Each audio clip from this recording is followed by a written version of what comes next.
Another year, another evening of Jeff Keighley rage baiting me for 3 hours straight. 2025 was a pretty crazy year for games. There were a lot of big releases this year, and apparently only one of them was any good, which is why I did not play any of them. Instead, I played Silent Hill F, and not any of these other shitty, low-quality, amateur hour games who lost Game of the Year to this masterpiece. Bowser's Castle should be just up ahead. I thought I smelled something burning. Focus M. Bowser's got the power stars, and you know what that means. I mean, they did not even try to hide the fact that Expedition 33 was going to win.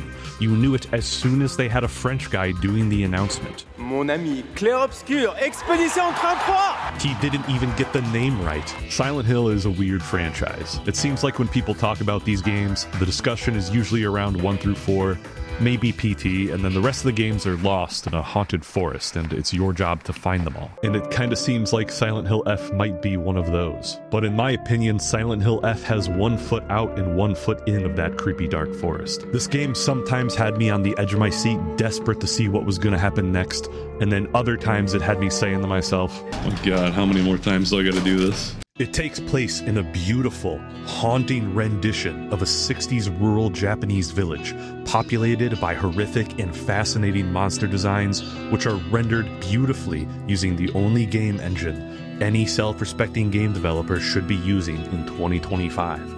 Oh my god! Oh, no, not like this, not like this. Whoa, Konami, these graphics. I need graphics. But don't get me wrong, when the shaders do load, this game looks fantastic. This game reminded me that we're still pushing the limits on what realism video games can achieve. I still remember when I thought it wasn't going to get any better than GoldenEye for the Nintendo 64. There's also something to be said about the acting in this game. Hinako's facial features are so detailed. You could forget you're not watching a real person. Her eyes flicker and her brows tighten as the music and her fear builds and slowly coils a tighter and tighter knot in your chest until finally...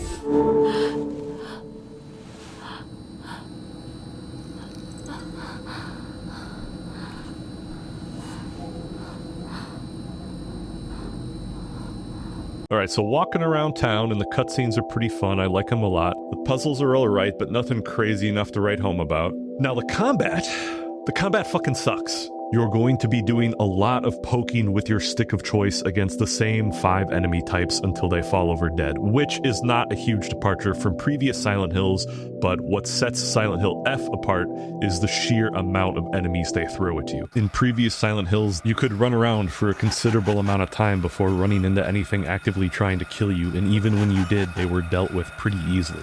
They let the ambience do a lot of the work when it came to scaring the player. You heard a lot of sounds from things you couldn't see but were always expecting around the corner, even though you rarely actually encountered the source of them, so that when you finally do run into an enemy, you're actually surprised. This is called building suspense, and Silent Hill F says, fuck that. Here's 4 guys in a room, you have a steel pipe and a kitchen knife. Good luck.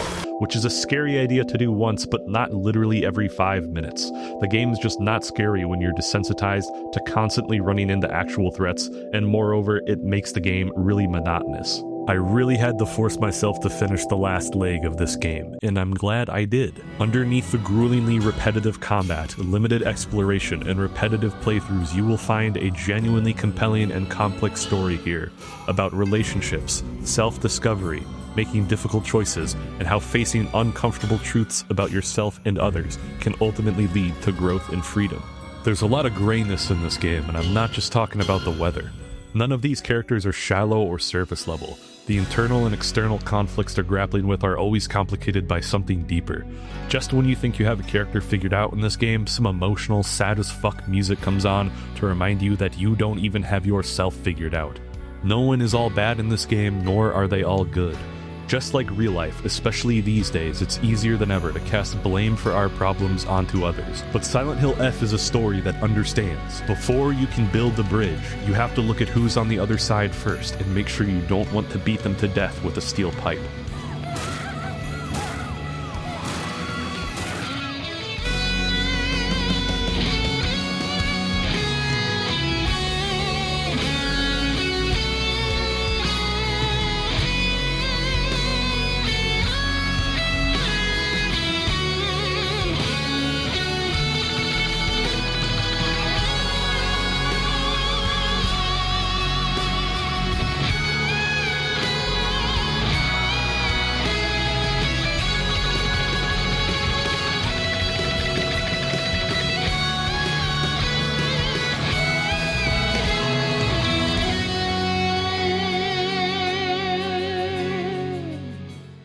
Can I recommend this game for $70? No.